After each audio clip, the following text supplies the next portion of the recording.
What's good, my fellow Tarnished? The DLC is literally 2 weeks away, and a lot of us are trying to do some last minute prep for Shadow of the Erdtree. With that being said, this is going to be a super quick video to help us relearn this game like the pros we once was. Let's get straight into it.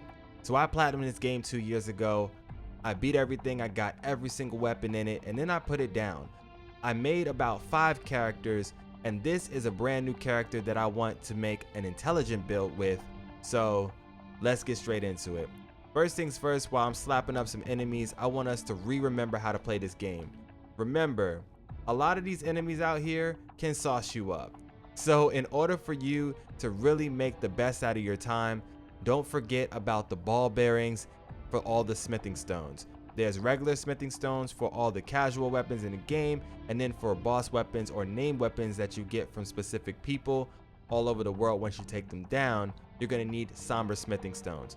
That was one of the main things that I kind of forgot about until I really started to just jump back into the game and realize, like, hey, I want to go get those ball bearings so I'm able to basically sell or buy as many of them as I want. And what I mean is, there's different locations all over the map of bosses that will drop these, or you may be able to find some of your ball bearings inside of chests. Once you receive said ball bearing, you want to take those over to the round table hold, and then you're going to give it to these little twin cronies over here. Once you have handed those cronies the ball bearings that you have picked up, you're going to be able to buy an unlimited amount of smithing stones from them. So I'll go ahead and show you that right here on screen. Here's the crones. You have the ability to offer a ball bearing. I have the somber mining bell bearing right here, so I'll go ahead and give it to him. Boom. From that point on, I can now purchase somber smithing stones 1 and 2. Of course, on my other characters, I'll go ahead and show you. I've unlocked every single last one of them. I am going to make a guide of where you can get every single last one of these, just to remind you one more time, in 2024. And if you want a link to that video, I'll leave it in the description down below once it's finished. However, now that you are able to buy an unlimited amount of somber smithing stones anytime you want from these crones, don't forget about the different ways that you can level in this game. I'll go over them briefly, and then I'll make a more detailed guide to go in them in more detail for those who are interested. First things first, everybody starts off the game right here near the Church of Ile? Yeah, sure, we're gonna run with that. From there, you're going to travel all the way over here to the Third Church of Marika. Once you get to the Third Church of Marika, you're going to run behind the church, and there's going to be a little teleportation portal.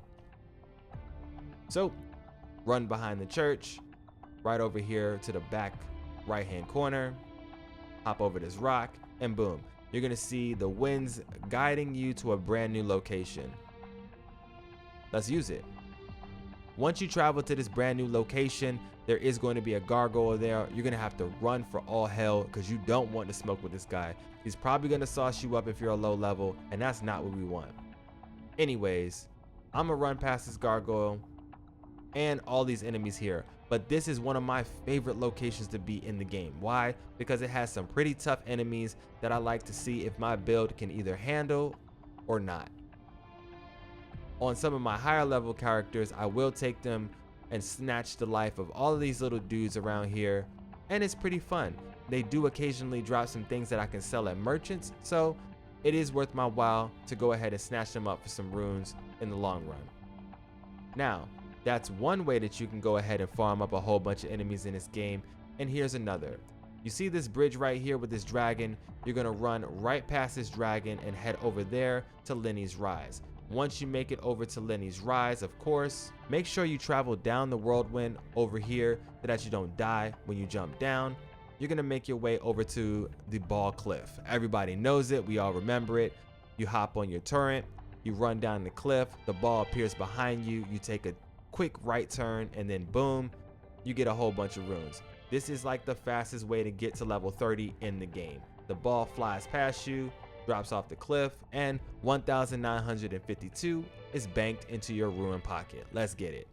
It's some of the quickest and easiest ways to get ruins in the game. You can easily get yourself to at least level 35 using this method. Then of course you're gonna have to go to more advanced methods. I'm going to leave a link in the description below to those other methods, which are going to require you to go to an endgame area near Mog, which is the #1 farming spot in the game, where you have two options there. When you get there, you can either shoot at a bird, or you can slap a hill with a whole bunch of enemies that just want to give you runes for your time. Now that we remember not only how to get runes, how to level up, and Somber smithing stones, let's talk about some other pretty interesting items that you don't want to forget about. So all over the map, you're gonna find those little golden seeds. Make sure you're collecting every single last one of them. Make sure you're heading over to all of these minor Erdtrees. At the base of those Erdtrees, you're gonna slap up the little scarabs and collect all different types of things. There is gonna be a boss at certain locations, and then you're gonna snatch their life and get yourself a couple of tears. Make sure when you're collecting those tears, you use those tears to then mix into your wondrous physics. And then from there, let's talk about this very last tip. So, looking at the map and having all of these wonderful sites of grace, they did update the game so that we're able to see NPCs all over the place. Make sure you visit different NPCs over time, because they are going to have stonework keys and cookbooks and a whole bunch of other things that you're going to need in your life.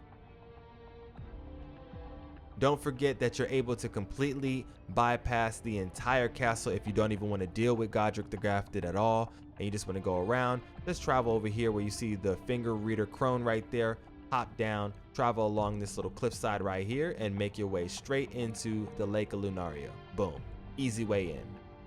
With that being said, if you want to get up to this area up here, don't forget that you're going to have to get at least 2 of the medallions. I think that's what they were called. One of the medallions is right over here in Fort Farith, and the other medallion is in this area over here, where you're going to have Kenneth the Goat. Yeah, that guy. If you remember him, you know. If you know, you know. Last but not least, let's talk about some last minute things that you should probably not forget. The talismans. Talismans are going to save your life. As you can see right here, I only have 1 talisman slot, and that's the original one that you get as soon as you start the game. I haven't even fought the second person that you're going to need to fight in order to get it. So let's talk about that now. There's 3 more talisman slots in this game. You're going to have to beat down Margit the Fell Omen. After you beat down Margit the Fell Omen, he's going to give you your second talisman slot.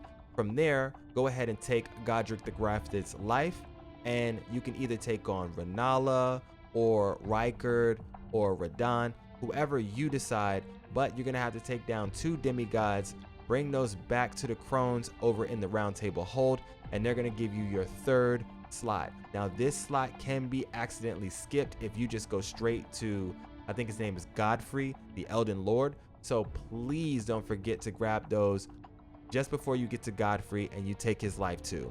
With that being said, that's going to be all for today's video. I hope you found this super helpful, and good luck with all of your endeavors trying to get ready for Shadow of the Erdtree. This is your boy Emma, MCCHD. For now though, I'm out of here.